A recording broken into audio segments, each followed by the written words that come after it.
Assalamualaikum warahmatullahi wabarakatuh. Izin memperkenalkan diri, saya Yositriano Piariski dari kelompok 7 Trait and Factor, teori yang dicetuskan oleh Frank Person. Saya dimentori oleh Kak Firial Farida. Ikatan Mahasiswa Bimbingan dan Konseling atau yang biasa kita sebut IMABKIN adalah suatu organisasi yang mengumpulkan seluruh mahasiswa bimbingan dan konseling se-Indonesia. IMABKIN melaksanakan kongres pertamanya pada tanggal 16-17 Juni di tahun 2007 dan baru resmi dibuat pada tanggal 7-9 Desember di tahun 2007. Fungsi dari IMABKIN adalah sebagai wadah aspirasi dan aktualisasi perjuangan mahasiswa bimbingan dan konseling se-Indonesia, juga sebagai forum silaturahmi mahasiswa bimbingan dan konseling se-Indonesia. Tujuan dari IMABKIN yaitu yang pertama, mewujudkan komunikasi dan koordinasi antar mahasiswa bimbingan dan konseling se-Indonesia, menumbuhkan eksistensi Ikatan Mahasiswa Bimbingan dan Konseling sebagai lembaga yang aspiratif, dinamis, dan produktif, meningkatkan peranan mahasiswa bimbingan dan konseling dalam upaya mensukseskan dan mengembangkan kreativitas bimbingan dan konseling, serta mengambil peranan dalam upaya mengawal kebijakan pemerintah dan organisasi profesi bimbingan dan konseling. Lalu, bagaimana cara kita agar dapat bergabung dengan IMABKIN? Sebenarnya, seluruh mahasiswa bimbingan dan konseling se-Indonesia merupakan bagian dari IMABKIN. Yang membedakan hanyalah status anggota dan status pengurus. Bagaimana cara untuk dapat bergabung menjadi pengurus IMABKIN? Yaitu dengan mengikuti serangkaian kegiatan yang dilaksanakan oleh IMABKIN seperti musyawarah mahasiswa, musyawarah daerah, musyawarah wilayah, dan seminar-seminar lainnya. Setelah tergabung dengan IMABKIN, yang harus kita lakukan adalah pengabdian dan harapan. Yang akan kita dapatkan setelah kita mengabdi yaitu passion, habit, dan akses. Dan ada beberapa hal yang membuat kita kehilangan status keanggotaan seperti di penjara, narkoba, keluar dari kampus, dan lulus. Yang terakhir, dua kunci agar kita dapat bertahan di IMABKIN yaitu lingkungan dan akses. Public speaking merupakan bentuk komunikasi tentang suatu hal atau topik yang dilakukan di hadapan khalayak ramai atau sekelompok orang. Seseorang yang melakukan kegiatan public speaking disebut dengan speaker. Tujuan utama dari public speaking yaitu untuk memberikan informasi dan untuk mempengaruhi audiens. Sebuah public speaking dikatakan berhasil jika audiens dapat memahami informasi yang disampaikan dan dapat terpengaruh oleh speaker. Komponen-komponen dalam public speaking diantaranya yang pertama, pembicara atau speaker, yang kedua, pendengar atau audiens, yang ketiga, channel atau saluran komunikasi baik itu online ataupun offline, yang keempat, stimulus, yaitu pendorong terbentuknya sebuah komunikasi, yang kelima, konteks, yang keenam, dampak, yang ketujuh, feedback, yang kedelapan, gangguan, dan yang kesembilan, komunikasi antar anggota. Jenis-jenis informasi dalam public speaking yaitu yang pertama, informatif, merupakan pemberian informasi kepada audiens. Yang kedua, persuasif, merupakan berusaha untuk menunjuk atau merubah opini audiens. Yang ketiga, aksi, merupakan berusaha untuk meyakinkan audiens untuk melakukan suatu tindakan. Dan yang keempat, menghibur, yaitu biasa ditemui pada acara non-formal untuk mencairkan suasana. Alur yang terdapat dalam public speaking yaitu yang pertama, canalizing ideas, yang merupakan proses pemilihan pesan atau informasi yang disampaikan. Dan yang kedua, planning design, yang merupakan proses merancang tata cara menyampaikan informasi. Yang ketiga yaitu mapping your road, yaitu merencanakan kerangka atau bagian penyampaian pesan. Dan yang terakhir yaitu acquiring knowledge, yang artinya menambah isi pesan atau informasi yang sesuai dengan tujuan public speaking. Lalu ada faktor yang mempengaruhi public speaking yaitu suara, ekspresi wajah, gaya bicara, dan pembendaharaan kata. Public speaking memiliki 3 metode, yaitu metode naskah. Metode naskah merupakan metode di mana kita melakukan public speaking dengan menggunakan naskah. Lalu ada metode hafalan, yaitu di mana kita berpublic speaking itu dengan naskah yang sudah kita hafalkan. Jadi tidak melihat pada naskah. Lalu ada metode spontanitas, yaitu di mana kita secara tiba-tiba tanpa rencana harus melakukan public speaking. Kesalahan yang sering terjadi yang dilakukan oleh public speaker yaitu yang pertama, gagap atau mengulang kata. Yang kedua, berbicara terlalu cepat. Yang ketiga, berbicara terlalu lambat. Yang keempat, suara serak. Dan yang kelima, monoton. Tips percaya diri dalam public speaking. Yang pertama, bicaralah untuk memberi. Yang kedua, pahami poin-poin yang akan disampaikan. Yang ketiga, gunakan bahasa tubuh. Yang keempat, berinteraksi dengan audiens. Yang kelima, kenali audiens. Yang keenam, seni dalam bahasa. Yang ketujuh, hindari kata pengisi atau filter word. Yang kedelapan, banyak berlatih. Analisis SWOT. Analisis SWOT yaitu suatu metode perencanaan strategis untuk mengevaluasi faktor-faktor yang berpengaruh dalam usaha mencapai tujuan. Faktor-faktor tersebut antara lain kekuatan atau strength, kelemahan atau weakness, peluang atau opportunity, dan ancaman atau threats. Pengertian SWOT menurut para ahli. Menurut Philip Kotler, evaluasi terhadap semua kekuatan, kelemahan, peluang, serta ancaman yang terdapat pada individu atau organisasi. Dan menurut Susanto dan Wijaya Kusuma, yaitu data yang ada diupayakan mencakup data perkembangan perusahaan pada 3 tahun sebelum analisis, pada saat dilakukan analisis, dan pada 5 tahun pasca analisis. Manfaat dari analisis SWOT yaitu mampu mengambil keuntungan dari sebuah peluang yang ada, memberi cara mengatasi kelemahan yang mencegah keuntungan, mampu menghadapi ancaman yang ada, memberi cara mengatasi kelemahan yang mampu membuat ancaman menjadi nyata, atau menciptakan ancaman baru. Unsur-unsur dari analisis SWOT yaitu kekuatan atau strength, yaitu menganalisa unsur kekuatan yang dimiliki perusahaan, misalnya menganalisis tentang kebaikan apa saja yang dimiliki perusahaan atau organisasi, baik dari segi teknologi, hasil produksi, lokasi strategis, atau unsur lainnya yang menekankan pada keunggulan perusahaan. Lalu yang kedua, kelemahan atau weakness, mengetahui kelemahan yang dimiliki perusahaan atau organisasi dengan cara misalnya melakukan suatu perbandingan perusahaan atau organisasi dengan perusahaan lain atau organisasi lain, sehingga dapat diketahui apa yang kurang dari perusahaan tersebut. Yang ketiga, peluang atau opportunity. Sebuah bisnis atau organisasi dibentuk karena didasarkan oleh peluang dan kesempatan untuk menghasilkan suatu keuntungan. Dan yang terakhir, ancaman atau threat, yaitu hal-hal yang termasuk ke dalam unsur ancaman antara lain banyaknya pesaing, ketersediaan sumber daya, jangka waktu minat konsumen, dan sebagainya. Faktor yang mempengaruhi analisis SWOT.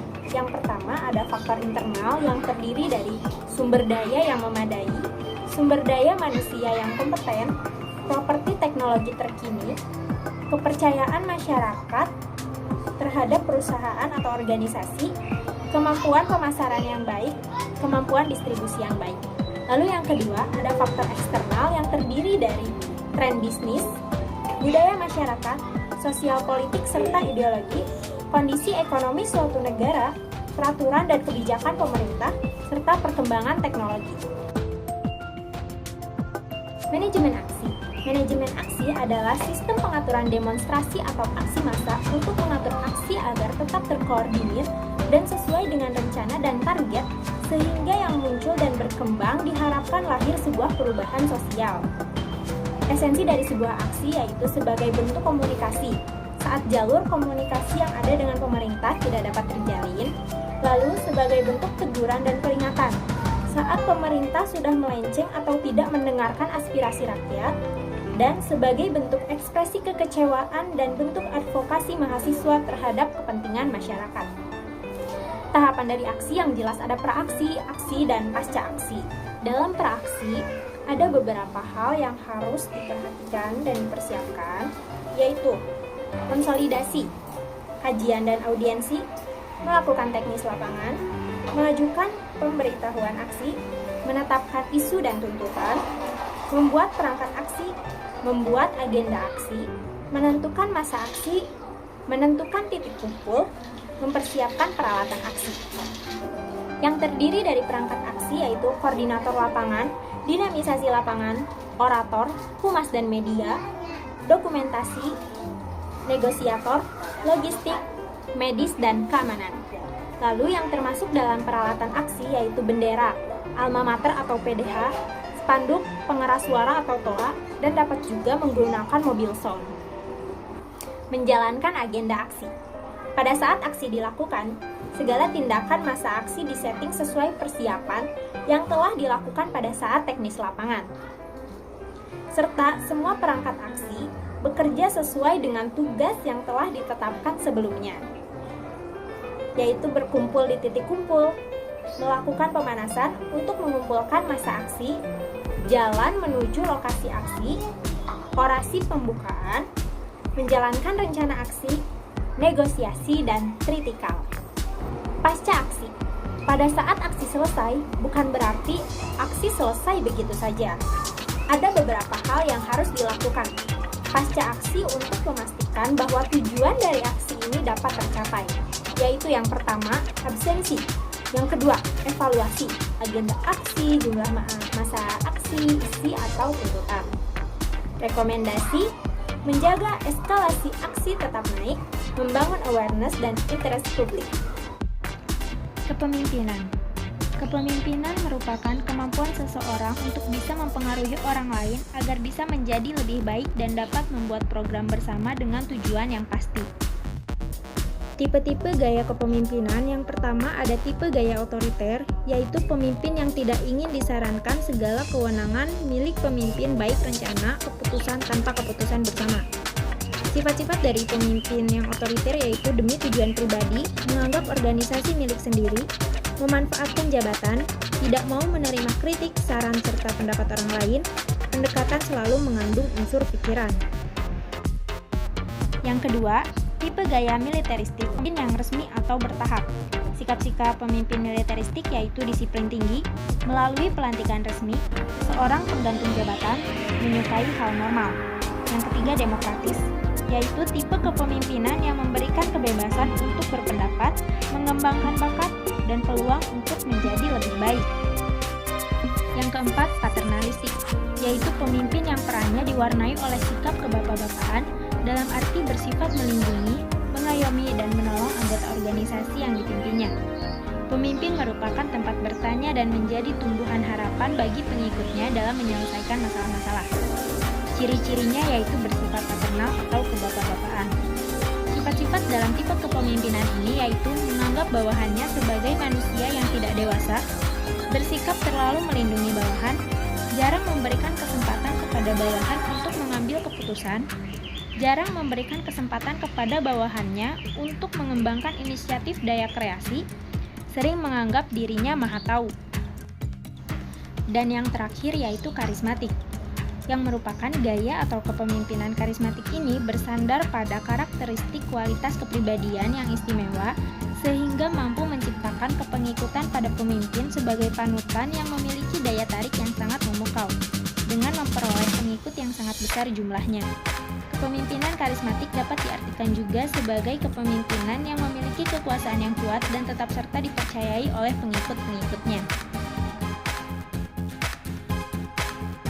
Secara umum, sidang memiliki pengertian berkumpul, bermusyawarah, dan berunding.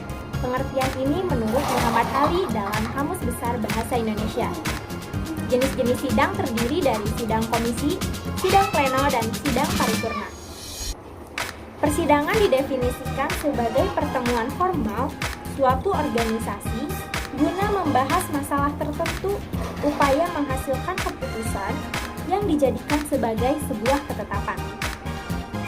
Keputusan dari persidangan ini akan mengikat kepada seluruh elemen organisasi selama belum diadakan perubahan atas ketetapan tersebut. Sidang komisi.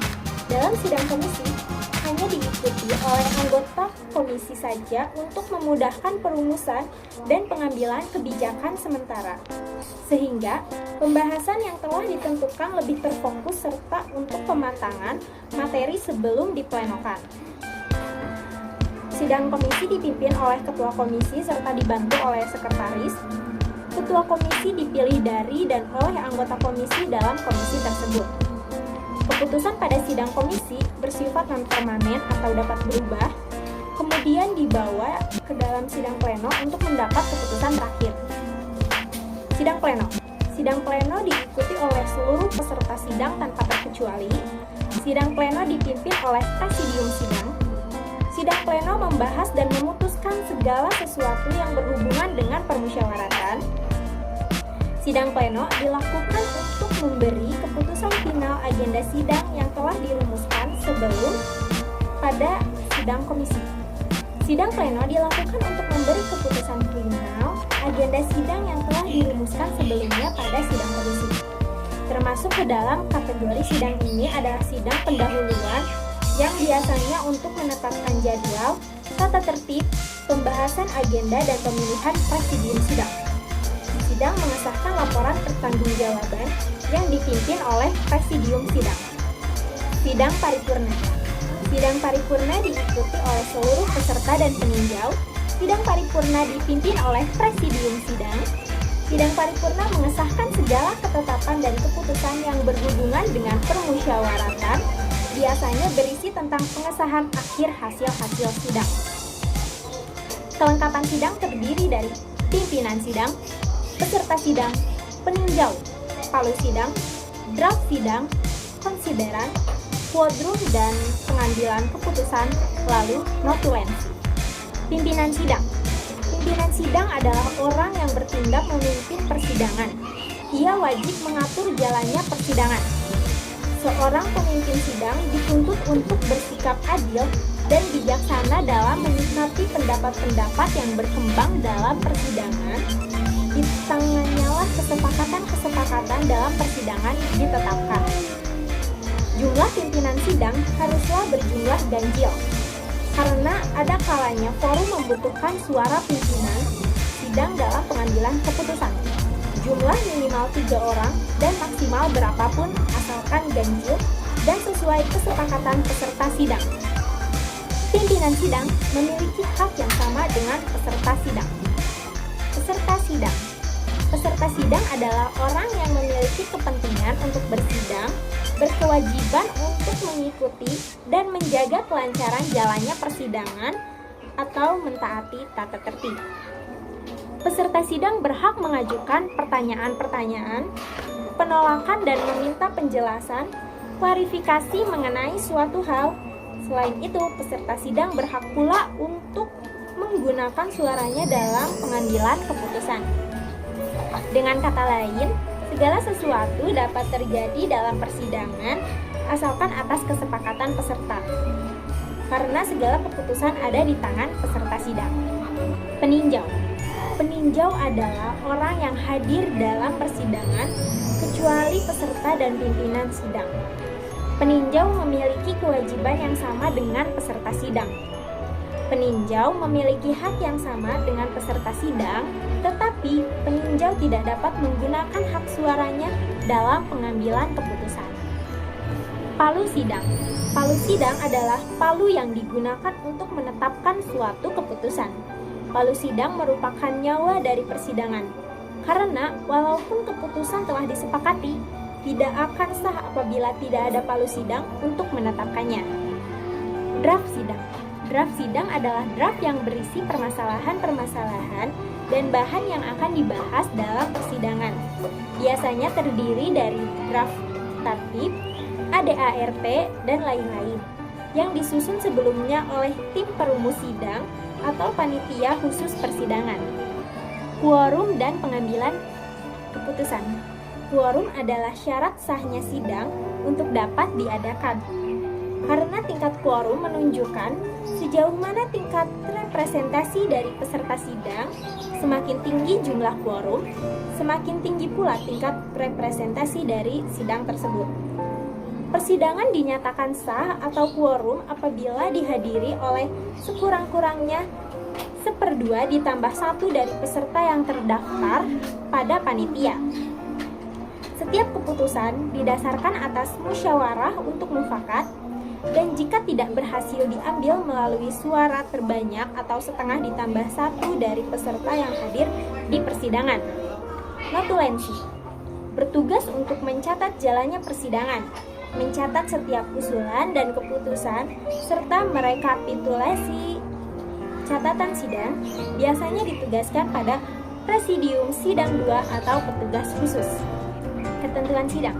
Ketentuan sidang terdiri dari serah terima pimpinan sidang, penggunaan palu sidang, instruksi, skorsing atau pending, peninjauan kembali atau PK. Serah terima pimpinan sidang. Serah terima pimpinan sidang dilakukan apabila pimpinan sidang pertama tidak dapat melanjutkan memimpin jalannya persidangan. Apabila hal tersebut terjadi, maka pimpinan sidang kedua yang akan memimpin jalannya persidangan. Penggunaan palu sidang terdapat 1 kali ketukan, 2 kali ketukan, 3 kali ketukan, lebih dari 3 kali ketukan. Instruksi terdapat 4 macam instruksi. Yang pertama, instruksi point of order. Yang kedua, instruksi point of information. Yang ketiga, instruksi point of clarification. Dan yang keempat, instruksi point of privilege. Skorsing atau pending. Skorsing atau pending adalah pengambilan waktu dalam persidangan untuk keperluan tertentu. Misalkan, terjadi deadlock atau kebuntuan dalam persidangan, dan untuk mencairkan suasana diambillah langkah skorsing atau pending. Lamanya skorsing atau pending ditentukan oleh pimpinan sidang atas persetujuan peserta sidang. Peninjauan kembali atau PK. Mekanisme yang digunakan untuk mengulang kembali pembahasan atau putusan yang telah ditetapkan. Istilah dalam persidangan yang pertama ada walkout, saat di mana peserta sidang keluar ruangan dengan alasan tidak menyetujui keputusan persidangan. Yang kedua, deadlock, yaitu kondisi di mana musyawarah tidak menemukan kesepakatan. Yang ketiga, opsi, yaitu usulan atau pendapat yang dikemukakan oleh peserta sidang untuk mendapatkan suatu keputusan. Yang keempat, lobbying, yaitu proses diskusi antar peserta sidang di luar persidangan. Dan yang terakhir, voting, yaitu proses pengambilan keputusan berdasarkan suara terbanyak setelah jalannya musyawarah pengambilan keputusan. Sekian dari saya, tetap semangat, tetap memantau.